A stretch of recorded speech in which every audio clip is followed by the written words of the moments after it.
కర్నూలు జిల్లా తల్లికి వందనం పథకం పేరుతో వచ్చే నకిలీ లింకుల పట్ల విద్యార్థుల తల్లిదండ్రులు అప్రమత్తంగా ఉండాలి. తెలియని వ్యక్తులు పంపిన లింకులను క్లిక్ చేయవద్దు, నమ్మవద్దు.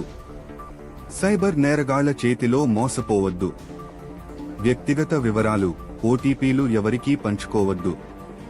కర్నూలు ఎస్పీ శ్రీ విక్రాంత్ పాటిల్ ఐపీఎస్ గారు రాష్ట్ర ప్రభుత్వం అమలు చేస్తున్న తల్లికి వందనం పథకం పేరుతో సైబర్ నేరగాళ్లు విద్యార్థుల తల్లిదండ్రులను లక్ష్యంగా చేసుకుని నకిలీ లింకులు పంపి మోసాలకు పాల్పడే అవకాశం ఉందని కర్నూలు జిల్లా ఎస్పీ శ్రీ విక్రాంత్ పాటిల్ ఐపీఎస్ గారు ఆదివారం ఒక ప్రకటనలో హెచ్చరించారు.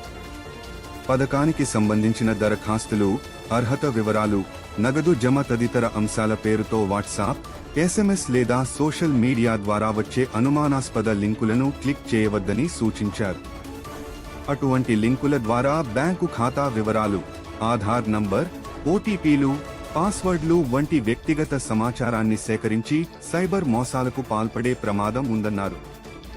ప్రభుత్వ పథకాలకు సంబంధించిన సమాచారం కోసం అధికారిక ప్రభుత్వ వేదికలు స్వర్ణ గ్రామస్